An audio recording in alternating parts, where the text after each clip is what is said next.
Good morning everyone, my name is Arfa Nabeel और आज हम करने जा रहे हैं भक्ति सूफी परंपराओं के कुछ इंपॉर्टेंट एमसीक्यूज जो आपके बोर्ड पॉइंट ऑफ व्यू से बहुत ज़्यादा इंपॉर्टेंट हैं। इसके कुछ लॉन्ग क्वेश्चन आंसर्स जो 8 मार्क्स से कुछ क्वेश्चंस हैं जो आपके एग्जाम में आ सकते हैं, वो हमने दूसरे वीडियो में कवर करे हैं। तो आइए स्टार्ट करते हैं। सबसे पहला क्वेश्चन है, पहले सिख गुरु कौन थे? तो पहले सिख गुरु हमें पता है गुरु नानक देव जी जो थे वो पहले सिख गुरु थे। खालसा पंथ की नींव किसने डाली? श्री गुरु गोविंद सिंह जी ने खालसा पंथ की नींव डाली थी।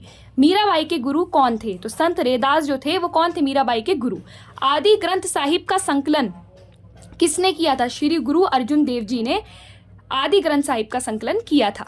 उसके बाद अगला सवाल है, पद्मावत के लेखक कौन है? तो मलिक मोहम्मद जायसी जी जो थे वो पद्मावत के लेखक थे। मोहम्मद बिन कासिम ने सिंध को कब विजय किया था? 711 ईस्वी में। अलवार किसके भक्त थे? अलवार विष्णु के भक्त थे। वहीं नैनार जो थे वो किसके भक्त हुआ करते थे? नैनार शिव के भक्त हुआ करते थे। चलिए अगले सवाल है, ख्वाजा मुइनुद्दीन चिश्ती की दरगाह पर सबसे पहले इमारत किसने बनवाई थी? तो आपको याद रखना है गयासुद्दीन खिलजी ने सबसे पहले आपकी ख्वाजा मुइनुद्दीन चिश्ती की दरगाह पर इमारत बनवाई थी। किस सूफी संत को गरीब नवाज कहा जाता है? बहुत इंपॉर्टेंट क्वेश्चन है। ख्वाजा मुइनुद्दीन को गरीब नवाज कहा जाता है। शेख मुइनुद्दीन की दरगाह पर आने वाला पहला सुल्तान कौन था? आपको याद रखना है मोहम्मद बिन तुगलक जो थे वो पहले आपके सुल्तान थे जो शेख मुइनुद्दीन की दरगाह पर आए थे। मोहम्मद बिन तुगलक जो खानका का संबंध निम्न में से किसके लिए होता था? तो सूफीवाद से रिलेटेड था। खानका जो होता था वो किससे रिलेटेड होता था? सूफीवाद से। वीरशैव परंपरा के अनुयायी क्या कहलाते थे? अभी हमने क्वेश्चन कवर करा था 8 मार्क्स का क्वेश्चन कि वीरशैव कौन होते हैं, ठीक है। तो बासवन्ना के जो अनुयायी थे वो वीरशैव कहलाते थे, शिव के वीर, ठीक है। तो वीरशैव परंपरा के अनुयायी कौन क्या कहलाते थे? लिंगायत, ठीक है। तो वीरशैव परंपरा का किसने नेतृत्व किया था? वीरशैव परंपरा की स्टार्टिंग किसने करी थी? तो आपको याद रखना है बासवन्ना ने करी थी। उसके बाद अगला सवाल है, अंडाल नामक अलवार स्त्री स्वयं को प्रेयसी मानती थी। मतलब अलवार अंडाल जो थी ये तमिलनाडु की एक क्या थी? कवित्री थी और ये किसकी भक्त थी? बहुत बड़ी, विष्णु की।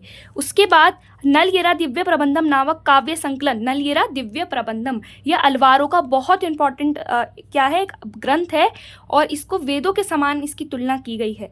निर्गुण भक्ति परंपरा में किसकी उपासना की जाती है? निराकार ईश्वर की। हमें पता है कि भक्ति परंपरा के 2 पार्ट्स में उसको डिवाइड किया गया है। पहला निर्गुण और सगुण। निर्गुण में ये माना जाता है कि ईश्वर निराकार होता है, मतलब उसका कोई आकार नहीं होता, और सगुण में ये माना जाता है कि ईश्वर का आकार होता है, ठीक है। ईश्वर के आकार की पूजा होती है। तो कबीर जो थे वो निर्गुण कवि थे, उनका ये मानना था कि देखिए ईश्वर का कोई आकार नहीं हो सकता है, ठीक है। अधिकांशतः देवी की आराधना पद्धति को किस नाम से जानी जाती थी? तो आपको याद रखना है तांत्रिक, ठीक है। तांत्रिक पद्धति के नाम से जाना जाता था। उसके बाद है, 12वीं शताब्दी में उड़ीसा के मुख्य देवता जगन्नाथ को किस देवता के एक स्वरूप के रूप में प्रस्तुत किया जाता था? तो विष्णु, ये आपको याद रखना है। कबीर कौन सी कवि उसके थे? निर्गुण कवि थे या सगुण कवि थे? तो हमने अभी पढ़ा कबीर जो थे वो एक निर्गुण कवि थे। उसके बाद इसके कुछ लॉन्ग क्वेश्चन आंसर्स हमने अपनी दूसरी वीडियो में कवर करे हैं, वो आप जाकर देख सकते हैं। ये सारे पॉइंट वाइज आपको मिलेंगे। थैंक यू सो मच अगर आपने पूरी वीडियो देखी है तो।